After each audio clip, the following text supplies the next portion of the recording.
right, this video, you guys may hear a slight humming in the background. That's not a computer or anything like that. That's a floor heater because it's freaking cold in here. We ran out of propane today, Wendell. Uh-oh. Are you going to freeze to death? No, not to death. I've been out training for the cold and negative 20-degree weather, running around naked in the fields of snow. You could always, start doing wonderful. folding at home or something on all your machines. That'll make everything quite toasty. You know what's funny? We actually turned on the AMD 9590 about a few hours ago, and we had that going, and we had my computer going, and then we had all the floor heaters going, and then the power just went nope. Then I went downstairs and I noticed that everything like upstairs is on the same breaker. It's like, who the hell would do this to me? Why would they do this? They do it. Whoever built this house did it to me, knowing that one day I would have 10 computers and 3 floor heaters trying to keep everything warm. So yeah. I got no propane, and I live in the north. This is crazy. Clearly, electricity will only ever be used for the electric light. Yeah. I think they had vacuums back then that were pretty big. Anyway, let's get talking about what's happening this week. Netflix, the CEO of Netflix came out and said that Verizon is not throttling them because everyone said that Verizon was going to throttle all sorts of different things. And the CEO of Netflix here said that Verizon is not throttling him, even though a lot of people have been reporting that Netflix and other companies have been doing some kind of traffic shaping type stuff. But right here, I mean, what do you make of this? The CEO saying that Verizon does not throttle them, even though they've kind of got they've kind of gotten the go ahead to start doing stupid stuff like that. Well, wasn't it the article where in the follow up, he's like, well, after this net neutrality ruling, we are seeing some degraded traffic overall, but we can't single out any single ISP as doing any especially egregious bad behavior toward us. Well, that's really what it is. And it's very hard for them to figure out why things have been degraded, They're not sure if it's the actual ISPs slowing things down or what's going on. And we talked about this a little bit last week. And you guys can go ahead and watch last week's episode for a lot of that sort of thing. But I mean, do you even want to re-summarize what we mentioned last week as far as the traffic shaping goes? Well, last week we talked about how a good exercise for the viewer is to purchase a VPN service or sign up for one of the free ones, or VPS, like Linode, an SSH proxy on Linode, something like that. Set that up, and then do some informal testing. Try Netflix, try YouTube, things like that. Because I can tell you that, at least me personally, it seems to run better over the VPN. YouTube seems to run better. Netflix seems to run better. I think you've experienced the same. Yeah, let me jump in here with that. So I picked up a VPN this week, and I expected my performance to be degraded quite a bit. However, I'm paying right now for Comcast 50 down, and I think it's like 10 up or something like that. That's what I'm paying for. So I got the VPN going, and I did my first speed test, and my first speed test hit 105 megabits per second. And then the upload was like 9. The ping changed from around 11 to around 17. So that's the only real difference that's negative. Other than that, twice the speed, Wendell? What the hell's going on here? Yeah, I think that playing games, you'll probably find that the latency probably is a little worse than that overall through the VPN. But no, that's been completely my experience as well, especially at times when the network seems to be bogged down or running slow or something like that. Now, this is not necessarily wrongdoing. A lot of network engineers have blamed this on Cogent, like peering with Cogent. Cogent's apparently one of the less well-behaved providers that provide massive amounts of bandwidth to the ISPs. They have an arrangement called peering where they transmit your traffic and you transmit their traffic, and you really only pay for the imbalance. So if the imbalance is in your favor, they pay you or whatever, or you have credits. But if the imbalance is the other way, then you have to pay them. And so, Cogent is used by Netflix through their, because Netflix gets infrastructure from Amazon. And so this may actually be a problem with Cogent or a problem with Amazon. However, if you have a VPN and you route your traffic through the VPN, you're sort of deciding which way your traffic goes. And any network engineer inside a large national ISP ought to be able to figure this out and do something about it. The other thing is that makes me have very little sympathy for these ISPs is that both Google for YouTube and Netflix have offered to buy servers that could live inside ISP data centers and cache things so that traffic to Netflix and traffic to Google never actually hit the internet, so that they don't have to go through Cogent at all. But this has been refused by ISPs. I'll be doing some reviews, actually just a few videos, maybe some tutorials on how to get VPN set up and working for you. The benefits really of a VPN, in my opinion, are not exactly making yourself invisible. I mean, they say that, most of them say that they don't keep any logs whatsoever, but still there are going to be ways to track you down. So they're not really a way for you to go and do something mischievous and evil. That's not what they're really designed for. They're designed, well, they can be used for that, but they give you, it's a layer thing. You get another layer of protection, but they really just give you unmetered traffic, and it's a beautiful thing.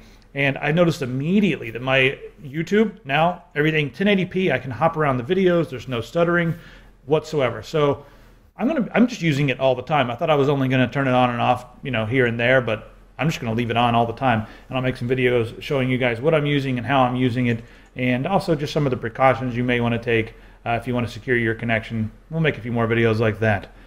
Anyway, have you seen the time, Wendell? Oh dear, it's Rant 30 already. It is Rant 30. We're going to get into what the ISPs are doing. There's a lot of ISPs doing very, very bad things. And then we're going to talk about Comcast and Time Warner. But first off, let's just talk about AT&T. And we'll talk about it historically, because AT&T, they, back in 2005, I guess their CEO came out and he was like, you know what? We want Google to pay because right now they're getting a free ride on our pipes, essentially. And what he was saying there is something incredibly ignorant, because we're already paying for the bandwidth. He wants to double dip and have them pay twice. Well, okay, that's all in the past, and we've talked about that on the show several times. Well, now there's a company in the UK that's looking at this, Vodafone, and now they're like, hey, that's a good idea there that AT&T has. And so a lot of these, ISPs are sitting around, they're going like, hey, yeah, we should be getting paid by all these services like Google and Yahoo and Netflix and all these guys who use up all our bandwidth. And it's sort of becoming contagious, and it's getting to the point where I'm afraid it may be a bit dangerous when you have all these different companies all over the world looking at idiotic statements that companies like, AT&T make and saying like, hey, yeah, they're right. Google's using our bandwidth and nobody's paying us for it. Well, guys, your subscribers are paying for that. I mean, do you think that Google should be paying them at all? I mean, is there any way possible that Google should be paying an ISP for the bandwidth that they're using? Let me explain this in terms of the mafia. Okay, so let's say we've got packages. This is the best way to sum it up ever. Okay, go ahead. Well, let's say I've got packages and I need to ship it to this sort of hole-in-the-wall place in Chicago. And so I've already paid a delivery person to actually get the package from A to B in Chicago, and, public roads and all that. But you see, the Corleone family sort of runs a syndicate, if you will, in Chicago. And unless they're paid protection money, something bad happens to that package in transit. This is not unlike the situation with AT&T. So you're telling me that Google, somebody at Google gets a phone call and it's like, hey, this is Vinny over at AT&T. We want to make sure that your stuff gets out to the customers, but you're going to have to pay some protection fee to make sure those packets get there without, God forbid, exploding or hitting a truck. Yeah, that's more or less the long and short of it. It'd be a shame if those packets were replaced with cat pictures. Or worse, blue, never mind. Moving right along here. Now let's talk about the Comcast merger, actually the Comcast purchase of Time Warner. Let's lay some basics down first. Comcast is the largest ISP, cable provider, whatever you want, in America. The largest, we're not talking about DirecTV, we're talking about just cable, because DirecTV is satellite, and they have about 20 million subscribers. Comcast has... around 22 million or something like that subscribers already. And what they're going to do is they're going to pick up Time Warner for a lot of money, like $45 billion. Time Warner is the number 2. So you get the number 1 buying the number 2, right? And then they're going to get like 8 million. And to be good, they're saying, you know what? There's 3 million subscribers. We're going to give those to like other markets. So they're going to select 3 million subscribers in areas that they don't really care about, and they're just going to turn them over to whoever else, Charter, Cox, some of the people that are lower down on the chain. We're not going to really get into that in this one. We're going to really talk about what it would mean if Comcast was able to pick up Time Warner and then we're going to take a look at their ridiculous public interest benefits summary. Wendell, it's hilarious. Well, the first problem that I have with this is that a lot of the articles that come out say it's like, oh, Time Warner and Comcast are competing companies. And the way that the cable, it's like the cable system franchise or the cable TV franchise. And this goes way back to cable television more than cable internet. But Comcast and Time Warner do not really directly compete with one another 99% of the time. Yeah, well, they even say that in their, let me bring this up here, in the public interest benefits summary. They say, look, we are not in overlapping markets at all. This is not going to increase competition. And they state that right here. So that's one thing in this ridiculous document that is accurate. They do not actually compete. Time Warner, well, not as far as like subscribers goes. I read that, but they compete in much other, and they compete in different ways. I read that as, just FCC, you should let us, federal government, you should let us merge.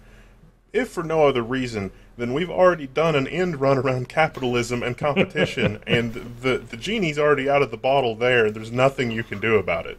Because we don't compete with one another. We've been very careful to avoid competing with one another because that would be bad for business. Well, I mean, they do compete with one another in the sense of like content, because both of them do make content on their own. So they're competing on that level. But as far as distribution goes, that's where they're not competing, and that's where they've colluded and said, all right, you can have this half of Kansas, and we'll take this half of Kansas. And, oh, well, what the hell is this Google Fiber going on over here in Missouri? Let's kill that with fire. Let's kill that with laws. Let's pass laws. Let's kill that with lots of lobbying money. Yeah, that doesn't seem anti-capitalistic at all. You ready to get into the Comcast public interest or public interest benefits summary? Yeah, so they published this PDF. You guys have to check out the PDF because it is awesome. It's comedy gold. Who wrote this? It's like this is better than like a comedy of errors, man. This is like the funniest thing I've read in years. It's like a character from 1984 wrote this memo. But he was doing it tongue-in-cheek and didn't realize that it was going to be taken seriously one day. All right, so let's get into this. I'm going to read the first little bit of this, all right? Comcast merger with Time Warner Cable will ensure that a responsible and committed steward delivers it. Whoa. Let me I can't even go on because my brain hit such a speed bump that my tires came off. A committed steward, a responsible and committed steward. Comcast and Time Warner equal a committed and responsible steward. All right, I'm just going to go on from there. And deliver advanced video and high-speed data services and innovation to these customers. All right, I'm going to stop again. Wendell? I'm thinking the innovation is referring to the data caps that they rolled out and throttling and traffic shaping and all this sort of bad spying stuff that we've been talking about before. Those are innovation. Oh, the DNS hijacking, like when you have a DNS lookup that fails, that's certainly an innovation. Wait. Hey. Comcast has upgraded their speeds 12 times in 12 years, and they now offer up to 500 megabits per second in certain areas of the Northeast and up to 100 in other areas of the country with massive data bandwidth caps. Look, less than 500 people live in both of those areas where they offer 500 megabit. I mean, come on. And that's really the advertised speed that's up to. That's not guaranteed in any way. Fiber optic? No, it's not fiber optic either. There's just no, I mean, what's happening? This document, I can't take it seriously. Yeah, it's like the reality is like, okay, let's read this from a business person's perspective. They've got a captive audience who, let's face it, you have to have the internet in this day and age for virtually any job, like any sophisticated job or any kind of job where you're working in like an office environment. Just 99.9% of let's call them white collar jobs, but I don't really mean that with the sort of derogatory, because the whole white collar, blue collar things, I hate that classification. But let's call it white collar office jobs. You have to have the internet. You have to have the internet, and you have to have it at home, and it has to be at least fixed for now because the wireless infrastructure in the States is terrible. And on the one hand, you have AT&T and the public telephone infrastructure. They're doing away with that. All of the people that do the physical wired copper DSL, they're right in that it makes no sense to support a copper infrastructure anymore. So they're not. And it was supposed to be replaced with a fiber optic infrastructure, but it hasn't been. And so they're just letting it rot away. So you have that, and then you have wired cable infrastructure. People don't have choices. This is a huge problem facing America. And this consolidation it's nothing for building up the network. It is nothing for upgrading it. It is very much captive audience. We can deliver more of the same. Instead of rolling out new infrastructure, we can just keep band-aiding the old infrastructure for pennies on the dollar and charge whatever we want because people have to pay it.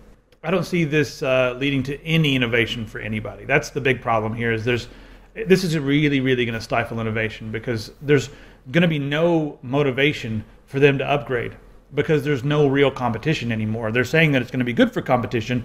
I foresee that this company, the new Comcast Time Warner, I foresee that this company is going to be putting a lot of pressure on local municipalities, state governments, and that sort of thing to stop the spread of small businesses and small ISPs.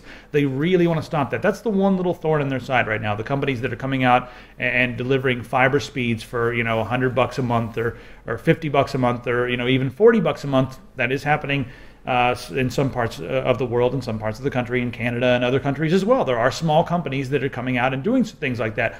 So I think that they're going to use the new muscles that they're going to be putting on, because Comcast had a lot of muscle and Time Warner had a lot of muscle, but this company together is going to have a huge muscle. It's a lot of political clout too. It's not just the individuals, because anecdotally, think about every person that you know. Are any of them satisfied with the level of service that their cable company provides? The answer is no. But there's no other choice. And you're a captive audience. You have to deal with it.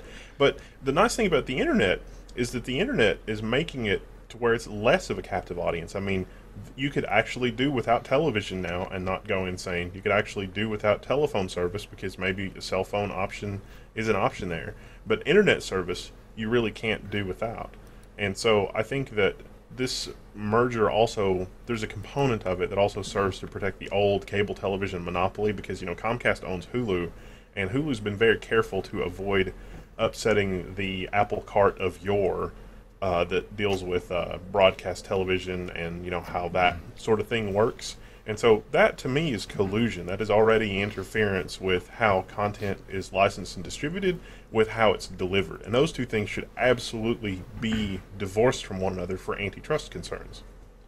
If you guys want to go back and look at the history of collusion and the history of antitrust, I can't drink this beer. It's making me like do all that kind of stuff, Anyway, if you guys want to go back and look at the history of all of this stuff, the antitrust, the collusion, and that sort of thing, take a look at this website here. There's going to be a link in the description. And this is from several years ago, 2006. But this will really show you where we've come. We used to have a couple hundred different ISPs, and then it became 56, and then it became like 10, and now we're down to like 4 major ones. So yeah. Well, all goes back to the 96 Telecommunications Act. Even something as simple as, like, if you live in a rural area and you go to get a telephone. I was looking at a case locally here where AT&T had charged $28,000 or $29,000 to run a plain old wired copper telephone line, and there was an investigation by the Public Utilities Commission, and they found that was actually a reasonable amount of money based on the outlay from AT&T, blah blah blah. In the past, those kind of things had been funded by the Public Utilities Commission. You see, high-density areas and metropolitan areas pay more for their telephone lines, and that money is redistributed to poorer areas and areas that are less population dense to offset the cost of running telephone line, because the federal government, when the telephone system was being built, decided that everybody needed to have that. And the 96 Telecommunications Act sort of allowed telecommunications companies to keep more of that money to upgrade their infrastructure. They never did, and now the Public Utilities Commission has less funds available to help run telephone lines in rural areas. And as a result, if you want a copper telephone line and you live in a rural place, you're going to be paying an insane amount of money for it. And this is something that we've been talking about a lot, and I do think we really should make the documentary on that. I just don't want to get shot. Well, this book is a really good book, and it's from 2006. And in 2006, the telecommunications industry had saved $2,000 per household in America. You're telling me that for $2,000 per household, you can't run fiber everywhere? That's malarkey. You know, I recently talked to a provider about running some fiber out here, and after finally getting transferred 742 times, I got someone who said, okay, yeah, that's something we can do. Do you have $25,000? And I was like, but it's only like 2,000 yards. Dude, is that really what it's going to cost, $25,000? But $25,000 for a line that you don't have to replace for the next 100 years is eminently reasonable. Yeah, but I mean, they wanted me to pay that. It's like, come on, guys, upgrade your infrastructure. Don't make the customer pay for that kind of stuff when it should already be in place, especially because it's coming out of our tax dollars. And it's hard to argue with that position since that is exactly how the public telephone infrastructure was built. I mean, there are a lot of people that say, no, that's your problem, you need to upgrade, blah, blah, blah. Mm-hmm. But that is exactly how the public telephone infrastructure was built, and it served us well. I mean, look at the economic powerhouse it transformed us into. It's crazy. Why would anybody argue with this? It's like, we don't think antibiotics is a good idea. Look, I mean, can you imagine a world where they said, you know what, this telephone thing, let's just let's treat the telephone thing like they're currently treating the internet thing, and let's not make it ubiquitous, and let's make it impossible for people to run a line to their house. I guess in the beginning it was a little different, but we've already got internet everywhere. Let's just go all the way with it. But can you imagine if telephone lines in this country were just not a thing back in the day, and you still had to send letters or send a guy on a horse or something, or a guy in a car to take a message across town? It wouldn't work. It really does. It really is appalling. I don't know how to communicate to politicians and people, and judges and people that just don't seem to get it, that it really is a situation where, we've got a group of people here that are looking at Google running fiber, and they're saying, look at that amazing penicillin, that amazing set of antibiotics. This is going to be really bad for the bloodletting industry and leech production. We really need to, nobody really wants antibiotics. We really want to be able to do, bloodletting, because bloodletting really gets the job done. This antibiotics thing, that's not going to catch on. Bloodletting doesn't work? I mean, because it's like people won't use it. Time Warner had put in a bid somewhere for doing fiber along with Google. This is one of the Kansas things, and Time Warner was like, no, we can totally upgrade our service here. We just don't think anybody really wants it, and Google Fiber shouldn't be allowed to go here. And Google Fiber is so fast that it's transformative. The things you can do with it haven't even been invented yet. It would be like saying that you can't possibly deliver video on dial-up, so we shouldn't bother having a service like Netflix. But if you build it, they will come. And that's what they don't understand. There's so many beautiful possibilities, and they could even maybe create new services to take advantage of the amazing bandwidth stuff that's going to happen if they just turn up the bandwidth, turn it up to 11, and then see what happens. See who innovates, and see where we get as a society.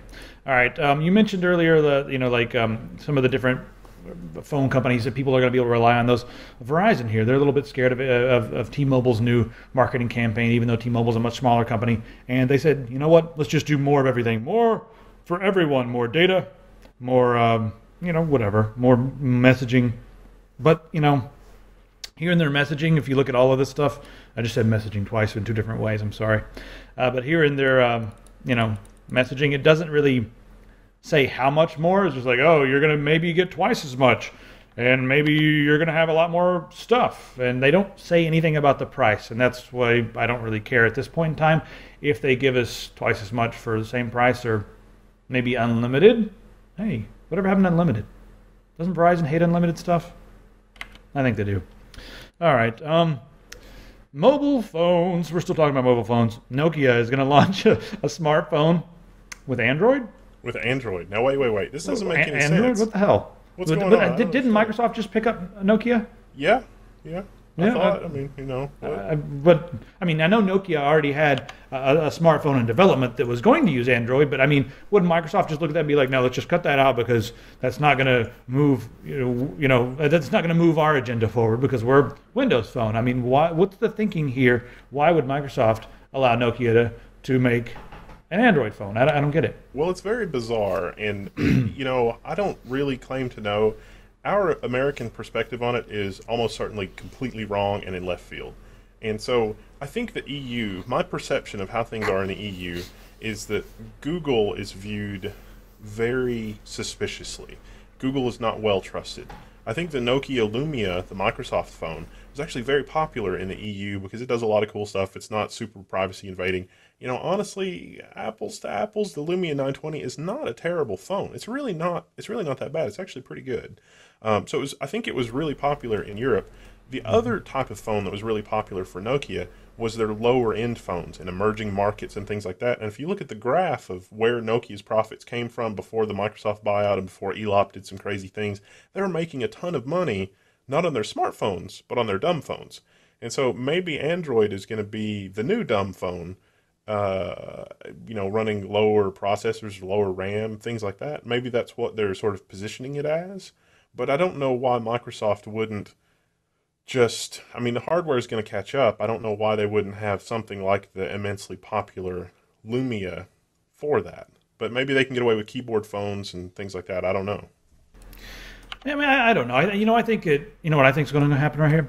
I think they're going to deploy the phones, and they're all going to have Android, and then after they get so many sold on a certain date, they're all just going to magically overnight switch to Windows and not tell anybody. And then everyone's going to wake up and be like, what is this? And then Microsoft's going to have hidden cameras everywhere, or anybody that has a Kinect sensor on their TV, they're going to record all the ones that have a positive experience with it. Oh, this is cool. And they're going to make a commercial. That's all this is, I bet. They're playing a joke on Europe and the Android phones with Windows Update. That's going to be amazing. All right, let's talk about Chromecast, because some interesting things are happening with Chromecast. If you guys don't know what Chromecast is, it's a little USB type device you stick into your TV and it turns it into Chromecast. I'm an idiot. I have no idea. I don't use televisions whatsoever. So you plug this thing into a TV, and you can have a channel on this thing you plug into a TV that makes the TV like a monitor. So like YouTube channels, you can have that, but on television. Okay, there you go. Now, here's why we're talking about this, and here's what's interesting about this. Chromecast is going to allow anybody who wants to pick up the SDK and create their own content and their own channel. So is this going to be kind of like YouTube on television? I mean, what's the real difference here? Why are people making such a big deal out of this? I mean, like the media right now is going crazy. They're acting like this is going to upset all of television because now anybody can make their own channel and everything's going to be different and who knows what's going to happen and the world's going to be upside down. But is it really going to be that way? I mean, we've got YouTube and it is what it is. There's intelligent content and there's stupid content, and then we've got television, which has stupid content and maybe some intelligent content somewhere. This is just going to add more options. I mean, I don't see really what the big deal is here. I think they're going to need to figure out a good way to monetize it. I know Brightcove is able to monetize things in Chromecast so that the ads are inserted and it doesn't even look like it's been strangely inserted. It just looks like it's part of the content. Here's an ad, it just played. I'm not sure if Google's going to figure out their own way to do it because they monetize YouTube. Why are we even talking about this? This is not really that interesting to me as far as news goes, or even that big of a story compared to some of the other things out there. Maybe some of you guys in the comments are going to tell me that I'm an idiot and this is the biggest news ever, and here's why, and I'd love to see that. Here's what I hope. I don't know. What do you think? I hope that this is going to make it more like the old school, like 1950s television distribution model. Because if you look at that, the television distribution model there was you paid your cable company for the connection, and the content was provided elsewhere, and the content was ad supported by and large. And so this makes it exactly like it was then, because you can get purely ad supported television content, third party, over the internet. And assuming there's not any sort of artificial scarcity to make this not happen, like bandwidth caps and all that nonsense that we were talking about, then this gives you a television distribution model that runs entirely over the internet and can make the cable TV industry disappear completely overnight. So it's a bigger deal than I thought. Well, it could play out that way. Cable companies are not going to go gently into that good night, but there's going to be a lot of lobbying dollars floating around. There's going to be a lot of anti-consumer nonsense, but I mean, that would be beautiful. I just don't, I've got to admit to everyone out there, I do not understand television. I haven't owned a television in 15 or 20 years. I don't understand it, guys, so it's not my forte, and I guess I should be able to understand disruptive technologies, but... So, it's like the Netflix CEO said a couple of months ago. we hope we at Netflix can be like HBO faster than HBO can be like Netflix. Because if you're HBO and you're looking at Chromecast and you get it, and a lot of people have Chromecast, what's to stop you from making an arrangement directly with the end user, directly with the viewer? $5 a month for HBO?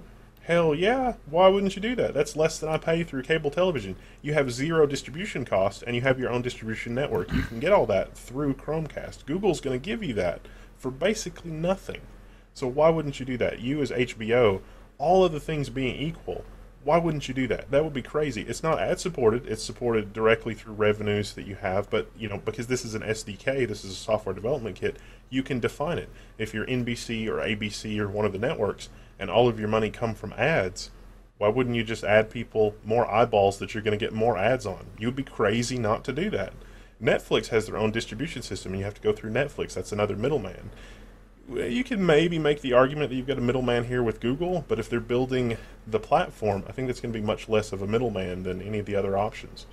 You really just hit a chord with me there, Wendell, and maybe it's the beer, but it's really everything that's happening right now. If you distill it down to the most basic form, it's all a battle for the middleman. It's like the middleman is no longer relevant, but he's fighting to stay relevant. That's in all areas, with music, with just all sorts of media, television, even distribution as far as ISPs go, and that's sort of the bandwidth distribution. It's a mess. We've got way too many middlemen. That's all it is, really.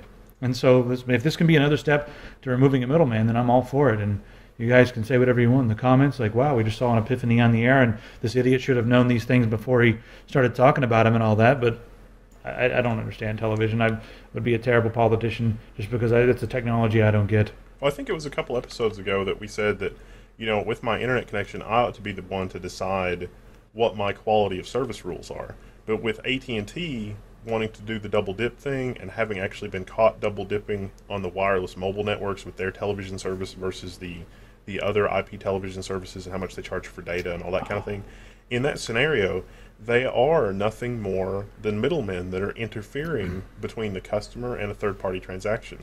I wonder if any lawyer has thought about it from the business transaction sort of situation, because there are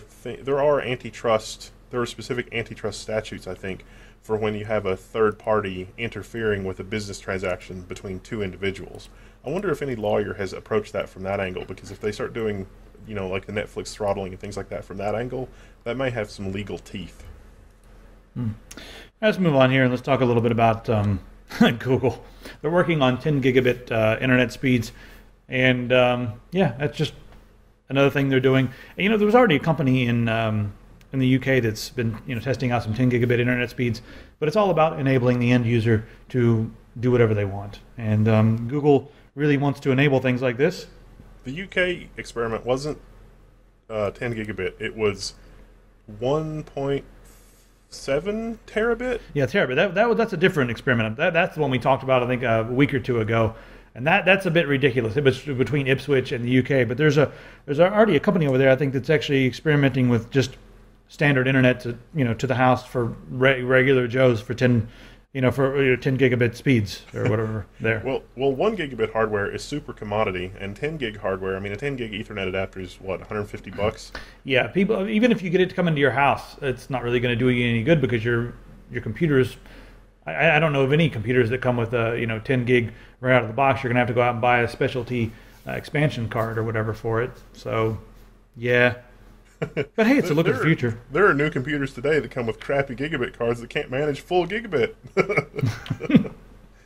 We won't name those on this show. Okay, there are some new articles coming out about robots replacing humans. And we had some interesting talks about this, and this could also make a very interesting documentary, because in the next 10 years it could happen. Most standard jobs in factories, also a lot of the jobs that are in like grocery stores and that sort of thing, we could see robots replacing a lot of people in those jobs. And we're not talking about just simple tasks. I'm going to go off here on just some hypotheticals, but you could see robots stocking shelves. You could see robots delivering packages. We could see drones are going to be flying packages around if the different powers that be grant them rights to do so. So I see UPS and FedEx rolling out drone long-haul drivers in the next 2 to 5 years. I mean, that's going to happen. Right now, the biggest hurdle is the fact that there's no laws really in place to govern this sort of thing. So whenever they I guess whenever they do have new technologies, it's like, hey, can we get some laws passed to allow this to happen? And Amazon's having trouble with their, their quadcopters and stuff, where they want to deliver, stuff that's, if it's in like within a certain radius from their warehouse, they can just send a quadcopter. Well, they're not allowed to do so because, like they're going to get shot down or whatever. People are going to the flying drones shoot thing bazookas. is just a publicity stunt. But trucks, oh yeah, it's going to happen with trucks. Anybody in the shipping industry, you better get out now. Yeah, it could be interesting. I mean, there's a lot of implications out there for people getting new jobs and figuring out new technologies and that sort of thing. You guys can argue with me, and I kind of want to start a little bit of an argument. I think it's a very good thing. I think, robots displacing humans is going to be good for us, because right now we're focused on so much nonsense out there that we've kind of forgotten some of the basics of life, and that'll give us the ability to refocus on some of the basics. And that's sort of I don't even know what that means. It's not really hippie. It's just, but that's the way I'm going to describe that. But we've kind of lost our way. It's Quinn Ascantia, all right? Google that. If I could convince you to ponder something, ponder that we as a society have forgotten how to concentrate. And possibly this might restore some of that. Or it could throw us into survival of the fittest, sort of Hunger Games thing. Either one. Collapse our economy and forgotten how to concentrate. You kidding me? This is going to give us way more time to sit around and play Angry Birds. We've definitely forgotten how to concentrate as a society, and that makes me sad. I don't think we were. I don't think we evolved this way. All right, let's look at this Android table. It's a coffee table, but it's Android. We're getting into some hardware stuff, I think now. Yeah, this is kind of a very light hardware piece, but yeah, you can get a 32 or a 46-inch coffee table running Android. I'll play the video here in the background. Turn this music down. I don't know. Do you want one of these, Wendell? No, what do you think? I really do not care about this technology at all, because it's like, it's an interactive coffee table. I don't care. Yeah, but you can, check the weather on your coffee table instead of looking at the phone or looking out the window. It's not very you want comfortable that? to look at my coffee table. My coffee table's made for my feet, and I wouldn't want to put my feet on this. Well, again, I'm going to turn to the audience. What do you guys want one of these things for? I want to know, why would you want this? What would you use it for? And, hopefully not do that. The single most transformative piece of technology that I've ever discovered over the last 2 or 3 years for my home theater is that the Xbox Media Center, the Android remote, running a modified version of that can actually control the power to everything else in my home theater, and using my phone to control everything. Yeah, that was transformative for the coffee table, living room, whatever environment. Here's a good idea. You could use it as a table in a bar or something like that. Put it on the table and use it as like a menu or something. Unless there's a better idea. I don't know. I'm trying to think of something that would be cool for. How about 15-core Xeon processors? That's what I want to talk about. Intel has a 15-core Xeon processor. We have some leaked information here from tweaktown.com. And it's 30 threads, 4.31 billion transistors, and the turbo frequency of 3.8 gigahertz. I did not expect a part with 15 cores to, support a turbo frequency of 3.8 gigahertz and only have a TDP of 155 watts. That's ridiculous. And it looks like it's going to be one of the Xeon E7s, one of the Xeon E7 parts, meaning it'll be LGA 2011. And it's probably going to cost, around $5,000. Are you going to get one of these? No. Probably not. $5,000? No, not unless Intel decides to send me one, because I've been a good person. I don't think Intel knows who we are. Everybody, wait a minute. I will tell you that I had an old server. It was old now, but I got a server that had one of these crazy chips in it. There are certain classes of CPU that Intel has or used to have that had just obscene amounts of cache because they were designed to run in database servers. I think these are the older Socket 604 Xeons. And I got a retired server where those Xeons would have 1 meg of cache, and these had 8 megs of cache or something like that. And even though those were older CPUs, they absolutely flew. It was crazy. I mean, it melted my eyebrows off. It was so fast. And this thing's got 37 38 megs of L3 37.5, yeah. Yeah, so that's completely nuts. That's probably the single coolest feature about this part. Intel, we need to do some testing on this, and I think we're the only people out there that are really going to give it a nice, fair, real-world test. We're not going to do all the can tests. We're going to do the real-world tests, like seeing if we can catch it on fire and that sort of thing. All right, this Xigmatech case. We've reviewed several Xigmatech cases, but I wanted to take a look at this one. It's got a really interesting look, and I wanted to bring it up just because it reminds me just ever so vaguely of the new Apple. It's the cube to your cylinder. Yeah, like Apple's got the cylindrical trash can, and this is the really nice cube trash can that sits in your office. It's a different type of trash can, but it's got a pretty cool look to it, and of course it's ITX. And yeah, Xigmatech, we should play with one of those. So yeah, it does look really cool. It looks like you can't use a super giant CPU cooler, but it looks really cool. Yeah, it's got the whole stacked. It's got the stacked thing going on where. Let me scroll down here to the bottom. Your motherboard is flat there, and then actually no, your motherboard's flat on the bottom. This is interesting. Motherboard is flat on the bottom, and the power supply is above that. Normally, you'll see like a lot of ITX cases where the power supply is on the bottom, and then the motherboard is on like a tray that's sitting right above the power supply. So this is a little different. And yeah, you're not really going to be able to fit a massive tower cooler, but there might be some room for water cooling in there. I can't really tell from these pictures. Yeah, maybe we should go into those and play with it. It might be pretty cool. It would be a lot of fun. It looks like it's not unreasonably compact. Yeah. It's got a nice trash can look to it. I'm liking these trash can PCs. Let's talk about the Talos military exoskeleton. Maybe we shouldn't. I don't know. Nothing excites me anymore. Like, this has been in development for a little while. The SOCOM, they've got some in development, and there's going to be a bunch of prototypes out there, and they're going to be doing some trials with them in June. But yeah, it does have a Master Chief look. It's sort of they're combining technology with armor and putting the two together. But there's not a lot of information in this. I don't know why we're even really worried about this, because right now we have the technology just to create robots and drones and let them fight the war for us while we all sit back and have coffee and cigarettes or whatever they do. I don't know what they like. I don't know. I don't have much else to say about that. Let's talk about these really silly looking wind things. Now, Invelox, yes, the Invelox wind delivery system type thing. Shearwind, all right, here's the thing. Everyone's trying to get as much power as they can from the environment because, fossil fuel's bad, carbon monoxide and carbon dioxide and all that sort of thing. Burning off fossil fuels bad. So here we have these shear wind tunnels, and they're 600% more energy efficient or electrically efficient than traditional wind turbines. Here's the way it works. Wind comes in the top, it's funneled down, and as it's funneling through the entire thing, it turns into much stronger wind, and then it's hits a turbine and generates power. So they're saying that 2 mile per hour wind can be transformed into 40 mile an hour wind through the funnel, and then it hits the turbine, and then it exhausts 15 mile an hour wind. Isn't that going to be terrible for the environment, because now we're putting faster wind back into the environment than what was already there? Devastating effects, Wendell. Devastating. It looks cool. It doesn't look practical at all, but it looks cool. And but 600% more efficient. That's a lot. These things are goofy looking. It looks like the aliens from Sesame Street sound. Yeah, let me go ahead and bring that up here. Here's how it sounds right here. Yep,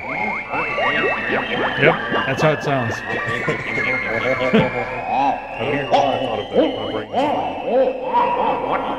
I can see, like, if have you ever seen the animations of like the solar panels in space, where it's like a teeny tiny satellite, and then this really complicated, like, fractal inspired unfolding sequence happens, and then all of a sudden there's a giant solar panel there. Yeah. If this did that, then maybe it would be practical. But this iron scaffolding or whatever this is, this does not look practical. Then that's going to ruin the view of the landscape and all that. I don't know. I can't imagine driving around and seeing a whole field of these. These things are just weird looking. I guess they are efficient, and if they work, sure. Yep. But what about all what about all the poor rabbits that live under the ground where these things are going to be planted? There's always going to be 10 of those people because you can never do anything. I mean, I guess the only thing you can do is live in the middle of nowhere and never mind. Honestly, these would probably be more interesting than the corn in the Kansas cornfields when you're driving through Kansas. Yeah, I guess you're right. You put it in places like that where there's 2-mile-an-hour wind and the scenery is just extraordinarily boring, like Kansas and Ohio and Indiana, Illinois, that part of the world where it's all just flat and boring. At least there'll be something to look at. And everyone there, I will accept your hate mail gladly. But you guys know that it's really boring to look at out there, right? You guys do know that you live in a very flat and boring place.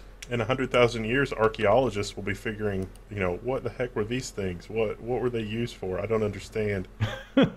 Some sort of religious implement? I don't understand. Yeah, it was a holy thing everywhere.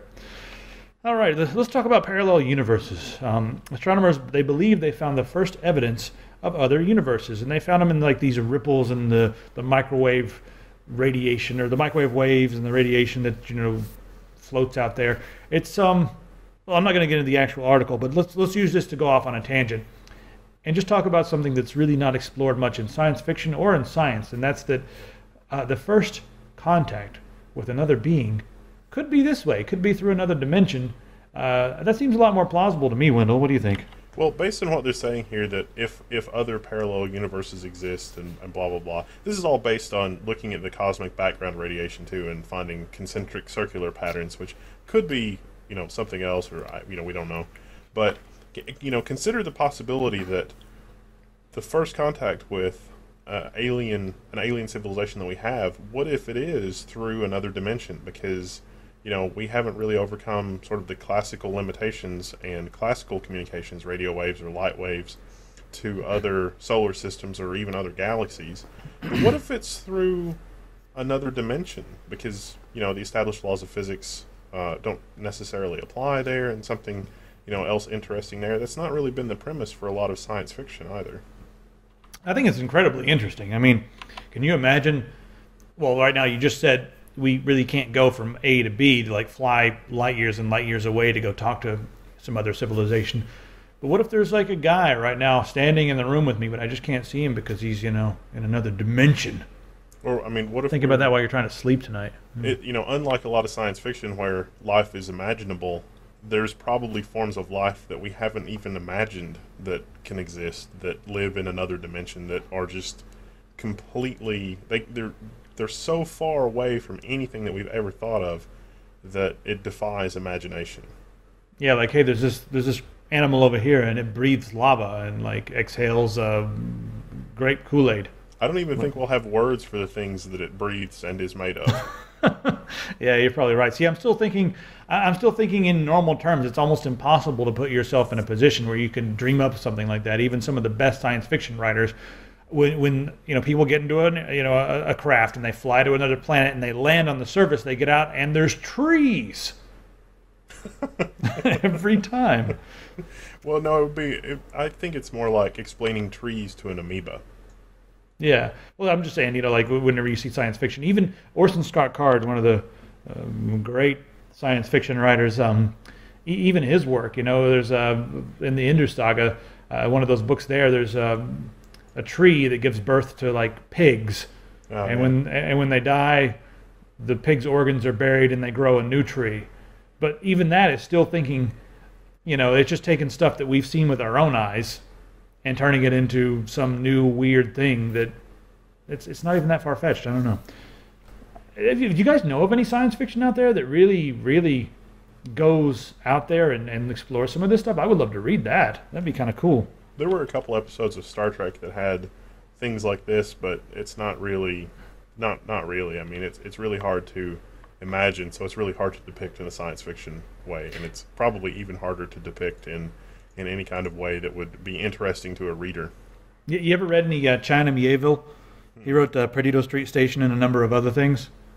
He classifies himself as weird sci-fi, and even his stuff is still within the terms of normal understanding. But he gets kind of out there on some of this stuff, and he does deal with other dimensions and Yeah, some of his stuff I would, if you guys want some interesting reading, I would definitely recommend China Mieville, but his stuff is so far out there that some people may just throw the book down and be like, that's enough of that. He talks about interdimensional beings killing people, but what they think they're doing is painting. Stuff like that. He gets into some weird stuff, but anyway, let's move on. Let's talk about some gaming. So Microsoft, right? So they hired a guy from Steam. They hired Jason Holtman, and he was Valve former director of business development. Microsoft hired him, right? And as soon as they hired him, things started changing. Like games for Windows Live, that went in the trash. They went away, and then there was much rejoicing. And then lots of talking went on, and now he's gone. Oops. Why the hell was he gone? Did he quit? Did he get fired? I mean, it looks like he left on his own volition, and it was kind of mentioned on his Facebook page a while back. But he's been gone for a little while, and no one really knew why he left. I mean. But what is Microsoft doing over there with their PC gaming department? I don't think anyone knows, and that's probably why he's gone. They probably gave him a position where he had some power, but not enough power to actually do anything. You know how those positions work, where it's like, hey, you're like the big guy, but you got to get approval from 10 other big guys who have no idea what you're talking about. So that's probably exactly what he was dealing with, and I bet he started banging his head on the wall and was like, yeah, I'm just going to go draw pictures or something. One of the things with the CEO takeover was that a lot of the shareholders, a lot of the big stakeholding shareholders were asking to spin off the games division and a couple other Microsoft divisions into their own entities. And I don't know if that would be a good idea or not. I mean, on the surface, that seems like a good idea in some respects. But in other respects, where Microsoft wants to take a holistic approach, it seems like that's bad. But this approach to games for Windows Live is between terrible and god awful. So maybe it's time for it to die. I don't know. Well, games for Windows Live is definitely going away. They've already mentioned that. I don't think it's a bad idea for them to develop their own platform. They've got their App Store in Windows 8, and that's been kind of because nobody wants to go into the Metro interface, the interface formerly known as Metro, I should say. Angry Birds for Metro? No, that's one of 8 games on the Surface App Store. Wait a minute. What about Cut the Rope or whatever the hell that was? I remember we were at CES a couple years ago, and every rep at Microsoft was like, "Hey man, come over. You got to come over to our booth, and you've got to see Cut the Rope. Oh, you want to see graphics? Cut the Rope. You want to see suspense?" And I was like, "Well, maybe suspension." You get it? All right, moving right along here. This should have been more in the science section, but it kind of has to do with Bioshock, and I'm going to make a quick mention of this, and anyone who's interested can read this long and in-depth article. But apparently scientists are closer than we think to creating plasmids, and we're talking like DNA-altering plasmids. Now, traditionally, throughout history, genes have been transferred vertically from through offspring or like through spores moving around. They've been transferred from parent to whatever. But they have made some breakthroughs, and there's some interesting things going on. Actually, the studies have been going on since the 50s, but they may be closer than you think to being able to give you something that can alter your genes horizontally instead of having to go vertically. I mean, the article doesn't really get into any of the true implications. It's a lot of history and a lot of other stuff like that, but I don't see any true implications here for what really could happen with this or what really could be done with the technology. Just a lot of speculation and that sort of thing. But I would like to know more about it from like a scientific journal or something that has more in-depth detail, because I mean he does get into some interesting details here, but a lot of it's I feel like he kind of jumped in to the deep end and then is barely treading water. You know what I mean? And when I was reading this article, I was like, well, this is into the deep end, but kind of barely treading water, and it's not exactly the true deep end. You know what I mean? It's like there's a lot of big details, but not a lot of meat behind those big details in this article. But yeah, it could be used for some dark things, and that would be interesting. There was a case in America where somebody had one of those really bad, incurable, antibiotics don't work on it, flesh-eating bacteria type situation. And they went to Europe, and apparently Russia in the Cold War, they didn't do the whole antibiotics thing. They did something called retrovirals or something like that. And so it was just a vial in their war ration kits. There was just a vial of retrovirals that would give you inoculations for, various bad things that you would get infected with when you're doing trench warfare and the cold Russian winters and whatever. And the retrovirals basically reversed and cured the flesh-eating bacteria. But that type of viral breeding is not allowed here because we're worried about accidentally breeding some ridiculous virus and it getting out and something bad happened. But Russia apparently totally did it and got good at it. But I don't know what the details are. I'm not a biologist.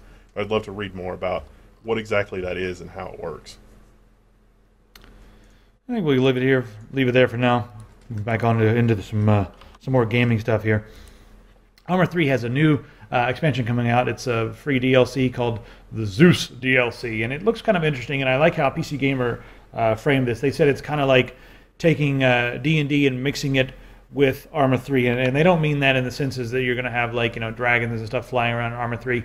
They mean it from like you're going to have like a game master or a dungeon master or whatever you guys call it in your neck of the woods. You're going to have someone all the time altering the battlefield, changing the circumstances, and sort of telling the story of the game.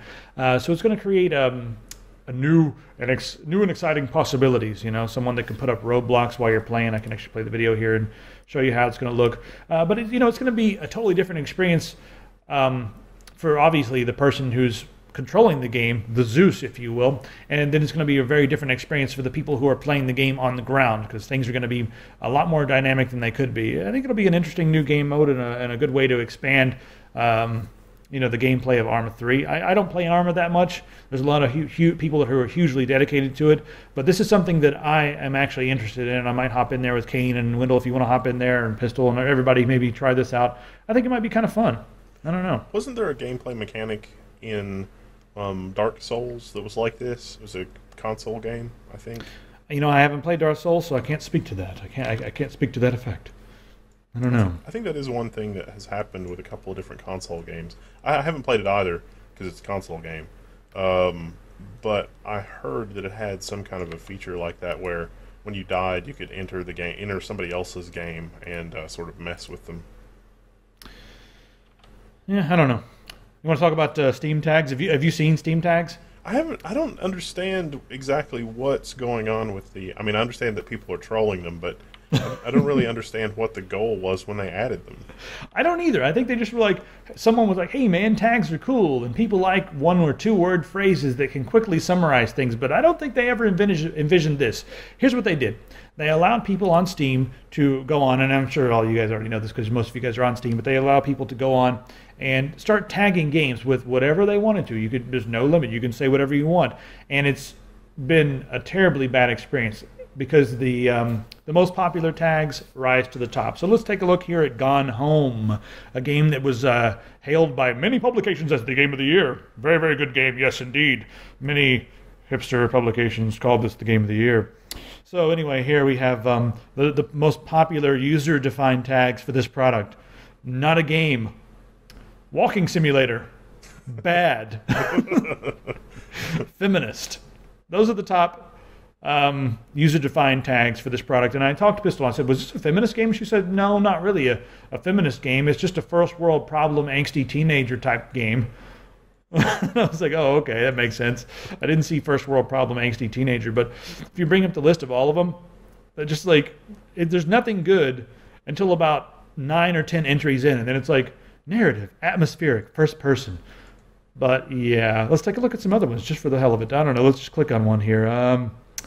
Let's try OMG Zombies. Let's see what the tags are there. Zombies, bad, boring, action strategy. So yeah, this is probably a bad idea. Oops. Steam, you just go ahead and get rid of it because, I mean, it's nice to let the community have as much say as they want to, but sometimes it's a really stupid idea. And that's going to lead me into Vladimir Putin. I'll save that for the end.